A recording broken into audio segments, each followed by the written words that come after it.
So hello everyone, welcome to the next lecture video on the topic next generation sequencing analysis. So in this video topic we will learn how to install a particular sequencing data file from the SRA toolkit of NCBI or the SRA database of the NCBI. So basically we will learn the commands in order to do that based from the SRA toolkit or SRA environment that you have actually previously downloaded from the bioconda package installer, right? So before that I will just give you an idea about what is an NCBI SRA database. So basically I have already opened it out and I have typed in NCBI SRA and I went to this particular database. So you can see that it's basically called as a sequence read archive database. That consists of that is actually the largest publicly available repository of high throughput sequencing data. So this archive accepts data from all branches of life science, metagenomics, environmental service, etc. And it consists of raw sequencing data and alignment information to provide the reproducibility and facilitate new discoveries through data analysis. So whenever we are doing an experiment, a researcher is doing an experiment by sequencing either through Illumina sequencing, nanopore, whatever it is. Whenever if they are interested in doing whole genomics analysis or using SNP analysis, doing SNP analysis or metagenomic analysis, what they do is that the sequencing data that they get from the sequencing platform, they actually deposit it in the SRA database so that it can be done for future research and everything.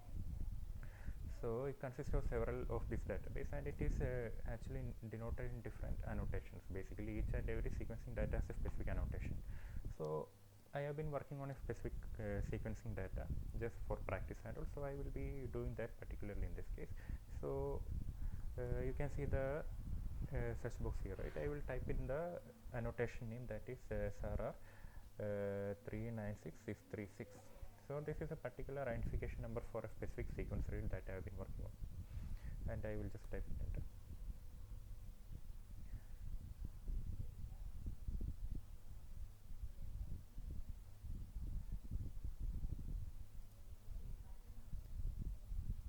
So whenever I have done that, you can see that particular database, right? You can see that another annotation is also given here. It's actually a sequencing database from a Pseudomonas aeruginosa, this particular variant, and it has been done through Illumina Genome Analyzer 2x, and it consists of this particular memory, that is 381.9 MB, basically 3 GB of data it is present there, and 256.2 MB, that is 2.6 GB of data is present here within this particular sequencing data. And you can see that it is a whole genomic WSL, and the source is actually genomic DNA that you have used, and it's a paired end. That means that it consists of both forward and reverse end reads, because we will be discussing this. In forward end, one type of primary is used, and in reverse end, different set of primaries used, so that the whole genome can be sequenced from this case. And there are about this much bases that are present here, and it is published on this particular day. So it is basically published on 2012. It is actually an old data that is present here, right? So if I just click on this run there, it will should open up a particular database. It will give you more information into this. You can see that here it consists of this much GC content, that is one and cytosine content is present there. It is actually public to each and everyone can analyze this data, and also the Pseudomonas aeruginosa is basically a bacteria, right? So it has been extracted from the animal model, which has undergone an anatomic leakage from the intestinal surgery. From the leakage that is present from the intestinal surgery, Pseudomonas aeruginosa was isolated, and then whole genome sequencing was done. And I will also type in this particular bioproject there. So it will give you more information in this case. You can also see the publication that it was published from. So you can go into the publication and in order to induce an SNP mutation. Basically they are doing an SNP analysis in this case. So they have extracted the genomic DNA from Pseudomonas aeruginosa from the intestinal tissues of the animal model that we were using, and then did a whole genome assembly. And afterwards they were used to study SNP mutations and everything that was present in this case. So if I go into the particular publication, I click in it, then it will open up the the article that they have studied. So basically you can see that we developed a novel model of analysis from rat. So basically they have done it from rat. So from the rat intestinal leakage that we have found, they extracted the Pseudomonas aeruginosa, and then they extracted the genome from the Pseudomonas aeruginosa, and then they did a whole genome assembly. Then they did a sequencing and a whole genome assembly, and from that they identified the mutations that are present there, right? So they were basically doing a SNP analysis there. So basically you can, all this information you can get from the NCBI database. You just have to go through it, and taxonomy of the Pseudomonas aeruginosa is also given here, and the submission or registration date was from this laboratory, and it is of medical relevance and everything. And as far as that, I think we have that information, and I will just go back. I will do some more analysis. It's basically other taxonomic analysis that are present there. How many reads are there? Identified reads. Some unidentified reads are also present there. Might be from the contamination or adaptive sequences. And I will just type in the reads. You can see that how there are about different set of reads. There are about 1,90,927 reads that are present there, and you can see the sequences from each reads that have been generated by sequencing data. You can access the database from here. You can actually get the SRA database, much more information, or you can directly download the FastQ or FASTA file from this database by clicking on this either FASTA or FastQ.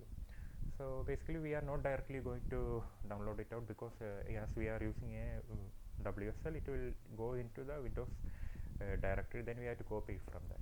But in this case what we will be do is that we will use the SRA toolkit that you have downloaded, and then use this SRA toolkit to download this particular data set from the NCBI SRA database that you have just seen.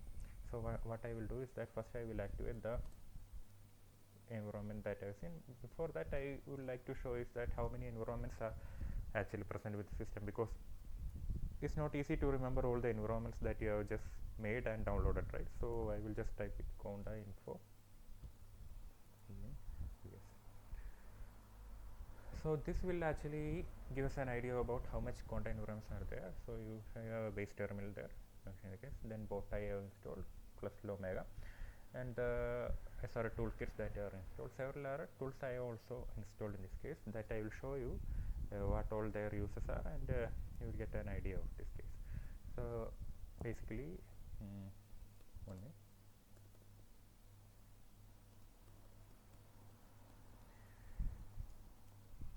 Basically, in this case we are working on the base terminal, right? So we have to activate the SRA tools in this case. So I will just type in conda activate SRA tool. It was already activated in my laptop. Basically, in order to show you how to activate it again, I just deactivated it and then activated it. So you can see that the base terminal has been converted into SRA tool. So the SRA tool environment is active in this case. So then I will type in a name, prefetch. I will type in the annotation of the the sequencing data we need, that is SRA 396636. This is the data that we are working on, right? It's the run ID that we have to download basically. So prefetch, what prefetch this is that whenever this SRA tool is active, this command becomes active, and it actually tries to download this SRA 396636 run information from the SRA toolkit. So you don't have to do anything else. It's basically automated, and then you have to press enter. So as I have already downloaded this file, I am going to re-download it. I will just delete this command pair. In this case, if you are downloading this read or any other read, then you can basically type in prefetch and the enter. Basically it will take some time. It depends on the processing system that you are using, the processor of your laptop, and also the connection. If your connection is intact, then it will take less time to download this file, and also it depends on the memory of the file. Basically you can see that it consists of about 2.6 GB of data, right? So based on that also it will take time. So once you have done that, what I will do is that I will make a new directory. For that I will work on, because I want to make a new directory, because if I list in all the files, you can see that there are several files in this case. it will be crowded basically. So if I work within this directory itself, so I will make one new directory, mkdir analysis. Okay. So what this does is that it will make a directory by the name of analysis. So I will type in that, and then again I will clear this out and I will type in the list. So if you look into this now, you can see that there will be a particular analysis folder that has been created. This analysis folder was not present here in the first case, but when I use the command mk directory or make directory followed by analysis, then it will create this particular folder. Then I will move into this name folder that has been created by using the current directory file or cd for command. It will move into the file. You can see that the home directory has been changed to the analysis folder that I present in it. Then I will list. As I press list, there is nothing within the folder because we have just created this folder, right? So there's nothing inside, so it will don't show anything. So I will just clean this whole folder, and then I will use the command that is present within this SRA tools environment, that is FastQ dump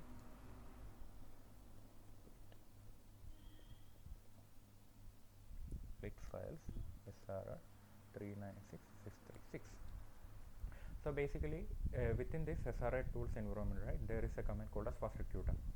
Within this FastQ dump, there is a command called as split files, and based on the prefetch information that you have earlier downloaded based on this run ID, what does it does is that it actually gathers this particular run ID from the repository or the SRA toolkit repository that is present within our system, and then it splits the files into two paired end file. Basically it is a paired end file, it is found as a single file there. Then we have to separate it into forward read file and as a reverse read file. So this command actually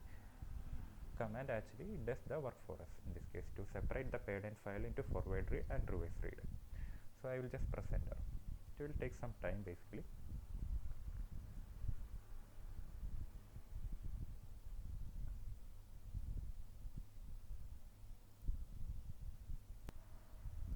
So basically you can see that it has been done. It has ports read, reads read, and reads return.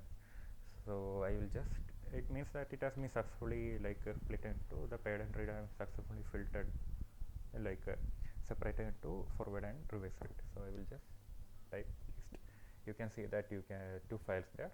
This one is represented by the forward read and this two is represented by the reverse read. You can see that the same annotation is here. One is one, the first one is 1 and second one is 2, meaning forward as well as the reverse read. So basically you have downloaded the read file from the SRA database, and then you have the SRA data that you have got is in paired end format. So you have separated that into forward and reverse read using this particular command. So I hope that you have understood how to download or use the prefetch command within the SRA toolkit and FastQ dump command using from the SRA toolkit itself to make the forward as well as a reverse read of the file that you will be analyzing. So I hope you have understood this. So thank you for watching the video. Thank you.